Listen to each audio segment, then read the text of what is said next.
no, the sky is falling. The 6% commission's dead. Real estate as you know it has changed forever. Are these some of the headlines you're seeing as well? I'm Tommy McKenzie with Realty One Group Music City in Franklin, Tennessee, and today we're going to take a look at some of the headlines that have come out since the NAR settlement was announced, and we're going to look at some of the misleading and flat-out lies that are being told by the media and many others just frankly across the board about this settlement, and we're going to discuss some of the truths behind what is actually changing.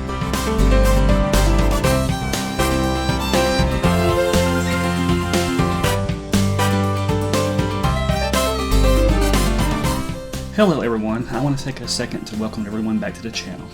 Now, if you have been following real estate for any time, or if you are just paying attention to the news, you would have to be living under a rock to not to have seen the news stories about the NAR reaching a settlement, a $418 million settlement, and these commission lawsuits that have been popping up all across the country. Now let me take a moment to make a quick disclaimer here. All the opinions expressed in this video today are mine. They are not opinions of the NAR. They're not opinions of Realty One Group. These are opinions of Tommy McKenzie, based on what I have read and based on the news stories I am seeing. I do believe there's a lot of wrong and false information out there, and I do believe it needs to be addressed. So let's dive right into this and take a look at what some of those headlines are saying.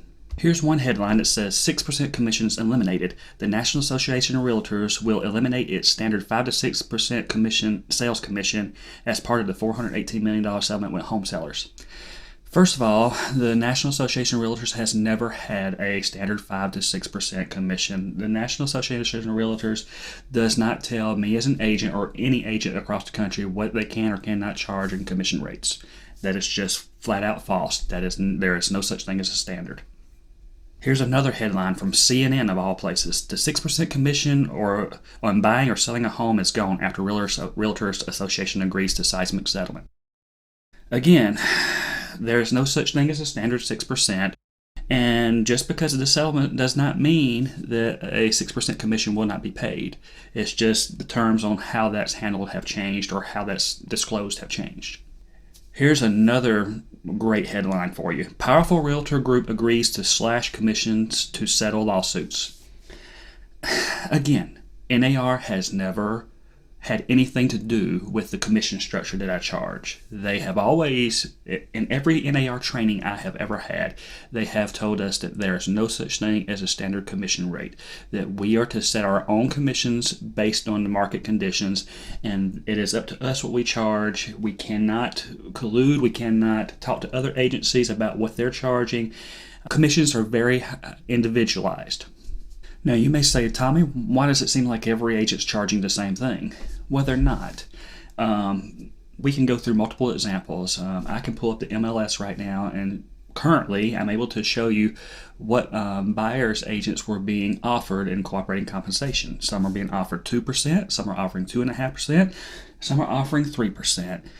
Some of the listing firms are offering flat fees. You might have a $5,000 here or $10,000 there. It is all over the spectrum. There's no such thing as a standard rate. Now, there are differences between discount brokerages and full service brokerages. So the very existence of a discount brokerage tells you that there's no standard that's being applied by the NAR. Let's take a look at just some of the reporting that was actually done on this subject. The National Association of Realtors, which represents more than 1 million realtors, settled a landmark antitrust lawsuit today, agreeing to pay $418 million in damages. But the key here is that it also agreed to eliminate rules on commissions. The standard 5% to 6% commission will no longer be the rule. If this settlement is approved, both buyers and sellers will be able to negotiate fees with realtors. Notice the misinformation in that story. Again, they went to the mantra of a standard 5 to 6% commission. Again, there's no such thing as a standard 5 to 6%. There never has been. There never will be. Commissions are primarily dictated by level of service and market conditions. The other thing that was said in this is buyers and sellers will now be able to negotiate fees. Commissions have always been negotiable, so you have always been able to meet with a real estate agent and negotiate what you think is a fair value for their services. Now, a real estate agent can just as easily say, no, this is what I charge, or yes, I'm willing to consider the factors you've presented. But on its face, commissions have always been negotiable. Let's take a look at another report, shall we? DC area real estate agent Dana Rice, they can keep the contract in play. Could be about to see her entire business change, but she says she welcomes it. I think is a benefit to both buyers and sellers. So I agree with this agent that there are some benefits to both buyers and sellers in this settlement.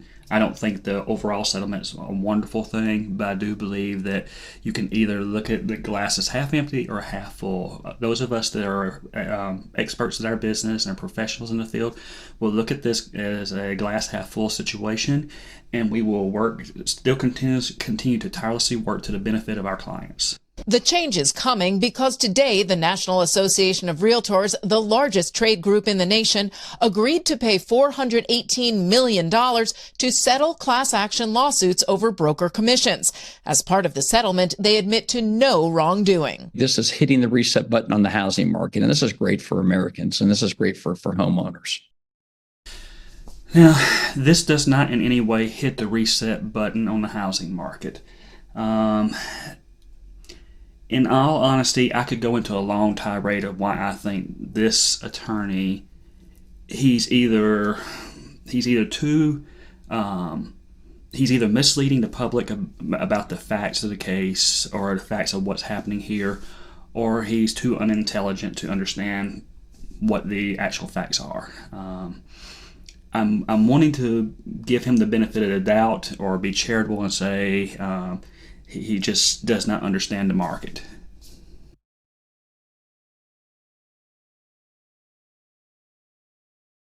Mr. Ketchmark has made quite a few irrational and illogical statements throughout the past year or two on this subject. His statements prove, if he actually believes them, that he has no idea how the cooperative compensation model has worked. Last year, shortly after the initial ruling on the case in which Mr. Ketchmark was the attorney for the plaintiffs, he went on CNBC and the host asked him, what should the real estate model look like, or what would your real estate model look like? And here was his answer. Under your model, how would it look? The buyer's agent doesn't represent the seller. The buyer's agent represents the buyer. They're the one who's coming in and telling somebody their house costs too much money, they need a new air conditioner, the roof's bad, and their duty of loyalty is to the buyer. It's the seller who's paying them. This is the only area, the only place in our country where you're paying somebody else's salary. Look, I'm a huge Kansas City Chiefs fan. The town of Patrick Mahomes. When a team like Denver Broncos come in, what we don't do is we don't pay for their coach. There's no reason that home sellers should be forced to pay a buyer's agent. It doesn't happen around the world. The only reason it's happening here is because the National Association of Realtors and these corporate real estate companies are following and enforcing this rule. And it's not right. It's against the law. Now, in that segment, he made several statements that were just entirely inaccurate. And I'm going to take time to address those. But first, I want to look at that football analogy that he brought up. I watched that. It made me scratch my head, and I took a few notes and I'm going to read those notes to you now. Mr. Ketchmark, in your analogy, the Kansas City Chiefs host the Denver Broncos. You said that Kansas City does not pay for the coach for Denver. Here's how the analogy actually works. The game represents the house. Kansas City, as the host, represents the listing brokerage in this scenario, and the coach for Kansas City would be the listing agent. That would make the Denver Broncos the buyer's brokerage. The coach for the Denver Broncos would be the buyer's agent. Both brokerages or franchises receive compensation from the proceeds generated by the game or the house. Both coaches, agents, are paid from their franchises or brokerages from the proceeds generated by the game or the house. This is indeed a form of cooperative compensation. The NFL does have a form of cooperative compensation in their structure. Mr. Ketchmark, your analogy proves that you have as little understanding of sports compensation as you do the cooperative compensation model in real estate. The only difference is, if I use your analogy, is that the franchises in sports get to keep a much larger portion of the proceeds than we in real estate industry get to keep. The second problem I have with your position is that you are saying that the seller is the one that's paying the buyer's agent. Well, the seller is not paying anybody at this point. It's the proceeds from the house that's generated by the house. It's actually paying both brokerages. You see, I could just as easily argue that if the house is not sold, the seller doesn't have any money to pay their own agent. It's the buyer that actually brings money to the table that pays both agents. So I could argue, if I use your logic, that the buyer pays for both the buyer's agent and the selling agent. In your football analogy, it is the game that's generating the revenue. In the real estate industry, it is the house that's generating the revenue. The seller does not have the cash on hand to pay his own agent, and without the buyer purchasing the house, there's no money to pay either agent. There's no deal done. So I would argue that it is the house that generates the revenue. And just like in the football model, the brokerages are paid from the revenue that the house generates. Now, Mr. Ketchmark really seems to like CNBC because he went on the same channel right after the settlement was announced a couple weeks ago to give this analysis. Again, we're just going to look at a portion of this interview. I mean, I could be here all day highlighting the misstatements and the fallacies in the arguments that he makes. Michael, let me begin with you. Are you satisfied with this result? Is this, given all the effort and energy that you put into the case in Missouri, an outcome that you appreciate? Yeah, I think it's awesome. What happened is we had a jury that came back with the $1.8 billion verdict. And now the National Association of Realtors, they've listened to what the jury said. The jury found that there had been conspiracy and there collusion amongst NAR and these large real estate companies. And they said, we need to put a stop to it. We need to return the housing market to the free market and let homeowners who own their home make their own decision. And let's not force them to pay the buyer's commissions. And that's exactly what's happening here. It's a fundamental change in the way that the housing market's going to work. I call it hitting the reset button. And technology is now going to have a chance to work on behalf of homeowners instead of against them. Real quickly there, you notice he tried to word things as if the NAR in their settlement admitted wrongdoing or admitted any kind of responsibility, when that could be further from the truth. In the settlement, the NAR makes clear that we are not, that the NAR is not admitting any kind of guilt or wrongdoing. They're just offering the settlement to just try to stop the cases and stop all the frivolous lawsuits. Let's continue. I just out of curiosity, Michael, do you own your home? Yes, absolutely, own my house. And did you use a buyer's broker when you bought your house? Sure, when we bought our house 20 years ago, we had no idea about things like the iPhone didn't exist. We didn't have access to it. We actually met with the real estate agent at a local Perkins and had a cup of coffee and went through a phone book like a material called the MLS, and we looked at it that way when we went around through open houses. Now you go online and you do it. Now you use technology. I used to rent VCRs and watch movies on Friday night from Blockbuster. Don't do that anymore. So technology does have a way of changing things. Could you see yourself using an agent again to buy another house? Sure, I think agents are great, and I absolutely would use an agent. I'd use an agent to help sell my house. I'd use an agent to help buy my house. But what I wouldn't do is force the homeowners to pay for it. I wouldn't make the homeowners be the ones, if they want to list a house, to go find an agent. You don't make them pay for the other side. It's just, there's no other industry in our country where that exists. And the United States used to be the only place that happened. It doesn't happen that way anymore because now NAR is coming forward and changes are coming. And I know it's scary to people, and it's scary to people who are used to the way that it was, but look, it changes. We used to have travel agents where you'd want to book a plane flight or a hotel, you'd pay 10% to a travel agent. We don't use those anymore, do we? But people still travel. People are still going to buy houses. They're just going to be more affordable and less commissions. And that's a wonderful thing for our country.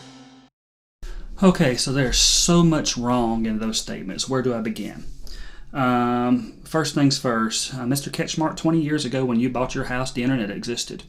Most MLS systems across the country were already taking advantage of the internet.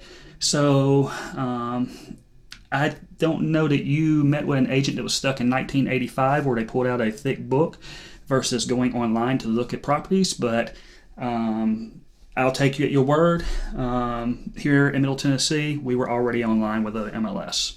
Secondly, I don't think you understand what a cooperating compensation model looks like. In a cooperating compensation model, the listing brokerage charges a certain percentage to their seller, and then with their seller's permission, they offer part of that commission to help pay for a buyer's representation. The seller is not paying the buyer in MLS. The MLS has never had a situation, unless printed in private remarks, but there's never been a field in MLS where it tells how much the seller is paying the buyer's agent. It's always been what the listing brokerage is offering to a buyer's brokerage. And finally, your idea that just because of this case that the housing prices are going to come down or be more affordable and that commissions are going to be lower, there's no evidence that that is the case. In fact, the cooperating compensation model it still exists. It's just no longer disclosed on the MLS. Brokerages can still decide if they want to share their commission or not. Actually, now the buyer can actually negotiate for the seller to pay their buyer's brokerage fees. And then there's also the option of a flat fee or the buyer paying their broker directly. But those three possibilities have always existed. The only thing that has changed is now that information has to be disclosed up front with the buyer, which it should have been from the begin with. I've always done it in the beginning.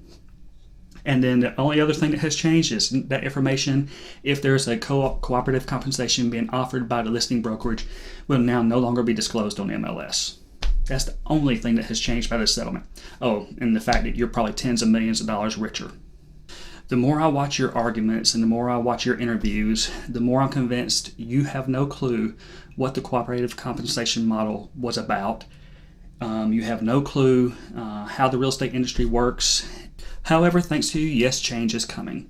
You and a few of your cohorts have caused a shift in the real estate industry that's going to take a little while for the dust to settle. Business is not going to look much different after everything settles than it did before. You're making promises to the American public that just aren't founded in reality. So again, it just makes me ask, do you really believe these things? Are you misleading the public? Or is there just a fundamental lack of understanding on how the compensation model has worked in the real estate industry? Either way, here in the South, when we hear somebody make statements that are this ridiculous, we just smile and look at them and look at the person and say, well, bless your heart. The lawsuit argued that the NAR violated antitrust laws in the way commissions for home sales were set and split between the selling and buying agents. The settlement means buyers and sellers could soon be able to negotiate the fees to agents up front. The norm had been 5 to 6% commissions. Notice again, they go back to the norm had been 5 to 6%. There has never been a standard commission. Again, I don't know how many times I will have to say this, but I'm going to say it every time I see a news report that says the standard 5 to 6% or the norm 5 to 6%. There is no such thing. NAR has never pushed for anything. Our company, Realty One Group, has never pushed for a standard 5 to 6%. If I haven't been clear enough, let me say it again. There is no such thing as a standard 5 to 6% commission. The NAR says commissions have always been negotiable and that it has always been our goal to preserve consumer choice and protect our members to the greatest extent possible. This settlement achieves both of those goals. Notice that the NAR did hit back at that idea of there being a standard. They have said, just as I am saying, commissions have always been negotiable. You have never been able to go to the NAR website and see that they were pushing any kind of standard commission rate. But without the standard 6% commission, competition among agents will likely increase. Standard 6%. Again, this news report went right back to presenting a standard where it completely disregarded what was just said by the National Association of Realtors and disregarding the facts on the ground. And buyers may choose not to use agents at all. That's a concern for Rice. My fear is that in looking at the fee structure and what it costs, people will think, well, how hard could this be? I don't need representation. You're walking in, you've never purchased a house before, and the seller has sold 10. Housing prices were pushed to a record high during the pandemic, but if commissions start to drop from competition, that could drive down the cost of a home. Lester. Okay, so let's have a little conversation about some of the concerns as a real estate agent. Yes, this is going to drive a lot of buyers to decide to try to go it without a real estate agent. I think that is a very bad thing. I think it's going to lead to a lot of problems in the industry, and there are going to be some major headaches. We will discuss those more here in a little bit. The other thing I wanted to address about this report is the very end where the newscaster says that this could drive down cost of home ownership.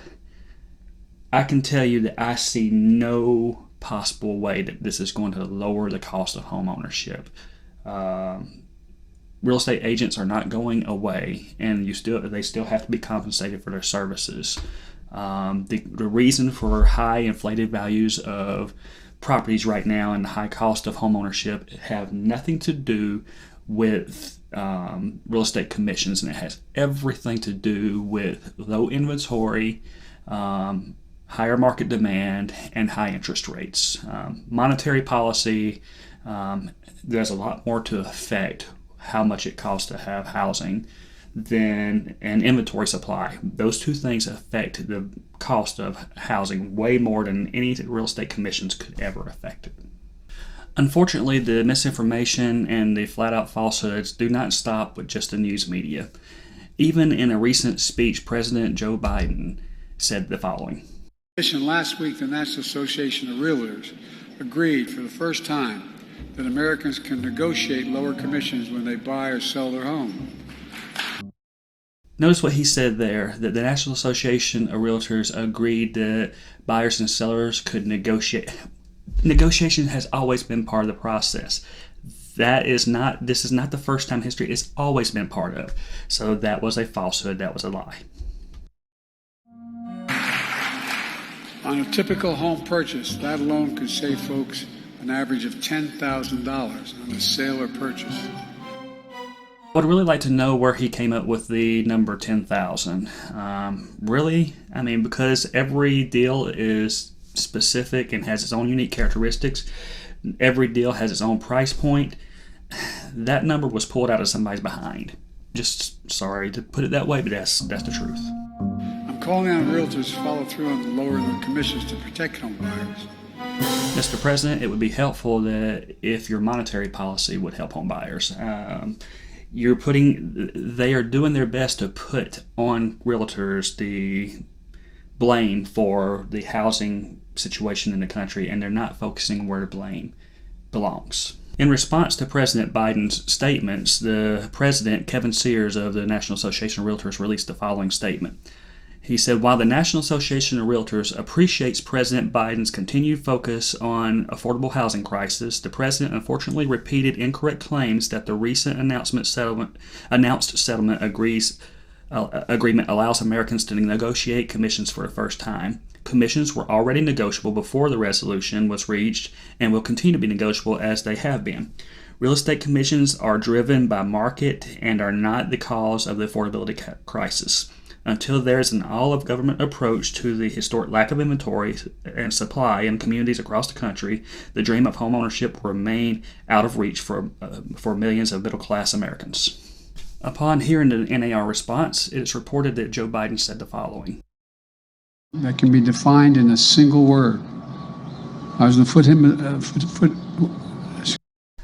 Now, I know that's a little tongue-in-cheek, and that's not what he was referring to at the time. I just think it's funny that the leader of one of the major superpower in the world and the largest economy on the globe does not understand how real estate commissions and how the housing, how this housing crisis got started. I would point to the fact that the housing affordability crisis can be much more attributed to things such as record inflation, monetary policy that printed trillions of dollars and just flooded the economy with trillions of dollars of fresh printed money. Low inventory, high interest rates. There are just several factors that I can point to as a real estate agent that make more sense to explaining the affordability issues with housing than anything to do with real estate commissions. Those commissions have never been standard. There's never been a set fee. They've always been negotiable, and they've always been market driven. So what are the things that are changing in this deal if this deal is finally approved? Two potential areas that will affect the consumer the most are these. Any offers of compensation will no longer be a part of the MLS. The second area would be buyers' agents will be having conversations with buyers up front about the buyer's agency agreement, and you will probably be asked to sign a buyer's agency agreement that outlines the terms of compensation for the buyer's agent. Before, it was rare that those things were signed upon initial consultation, but that is one of the rules changes that's being discussed as part of the settlement. So let's take a look at each one of those one at a time. Compensation structure that says that compensation will no longer be a part of MLS. This does not mean that cooperating compensation is dead. In fact, the NAR said the types of compensation available for buyers brokers will continue to take multiple forms depending on broker-consumer negotiations, including but not limited to fixed fee commission paid directly by consumer, concession from the seller, or a portion of the listing broker's compensation. Compensation will continue to be negotiable and should always be negotiated between agents and the consumers they serve. In other words, this means that there are a variety of forms that compensation can take place for a buyer's agency, and those different forms can affect you as a consumer in different ways. There's a such thing as a fixed fee commission paid directly by consumers. So you may have an agent that says, hey, this is what I charge and this is what I expect to be paid. Commissions can still be paid as a concession by the seller. So you may find a home that you like, and you may be able to negotiate that the seller pay your buyer's broker fees. The cooperating compensation is the portion of the listing broker's compensation. So if a broker goes out and charges, let's say they charge 4% and they want to offer 2% to the other side of the table, or the other side to be able to bring in buyers. That is still a possibility in this settlement. So the cooperating compensation is not dead by any means. What does this mean for a seller? Well, let's say, for instance, you are talking with me about listing your home, and you want to know if you need to offer a cooperating compensation, or you need to offer to pay the buyer's broker fees. I'm going to suggest that you continue to do so.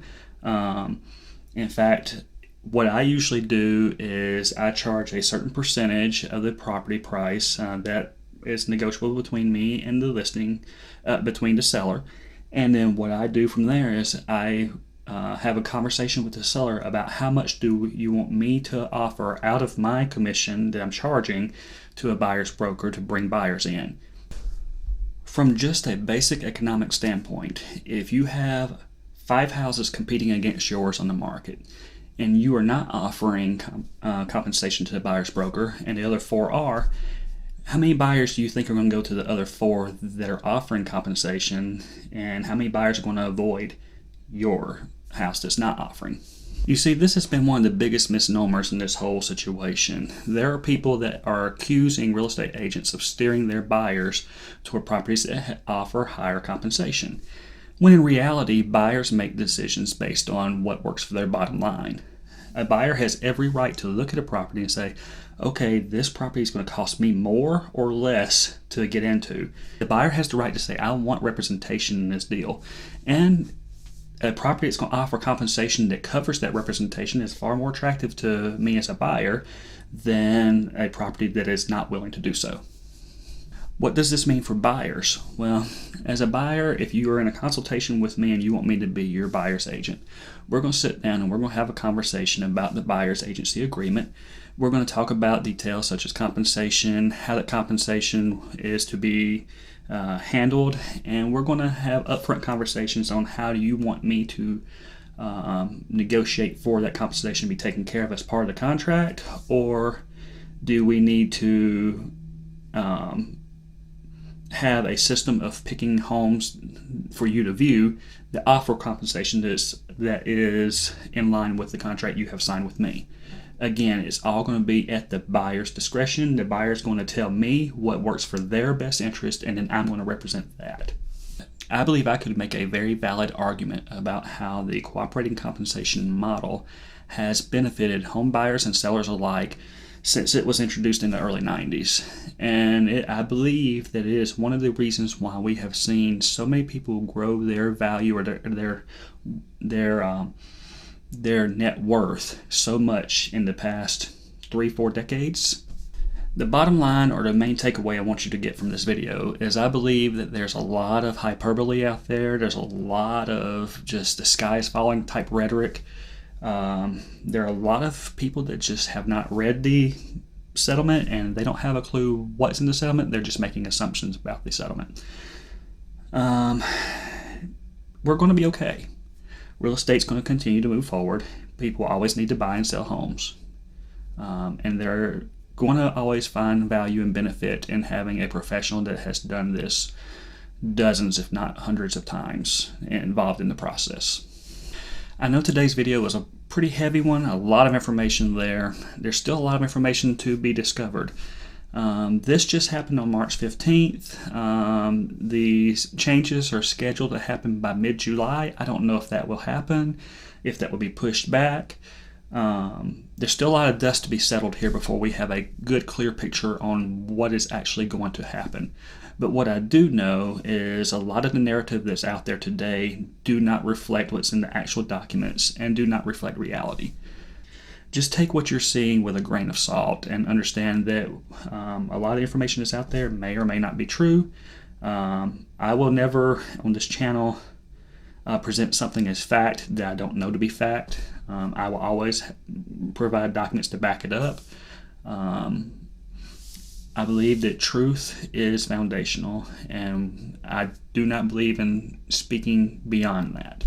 So in the days to come, I will make updates as we see what changes happen to this settlement and what rules changes do in fact get instituted into the MLS and into real estate in general. With that, I hope you have learned something from this video, and I hope it's been informative, and I hope that I have at least calmed some nerves with this video. Again, the sky is not falling. Real estate is not changed forever as we know it. There are going to be a few changes in the general practices going forward, but we will weather this storm together. We will get through it, and we'll come out better on the other side. That's the way I am going to look at what's going on. I will stay on top of any changes, and I'll be sure to let you guys know as soon as I see anything that you need to be paying attention to. With that, I hope you're following me on Facebook and on Instagram, and I hope you have subscribed to the channel. And if this video was informative for you, please hit the like button. Again, I want to say thank you for taking time to watch this video. If you are looking to buy or sell property here in the Middle Tennessee area, feel free to reach out to me. All my contact information is in the description below and at the end of this video. I look forward to having many more conversations in the days to come about what changes are happening and about anything just in real estate in general. Thanks again for watching, and from my home to yours, have a wonderful day.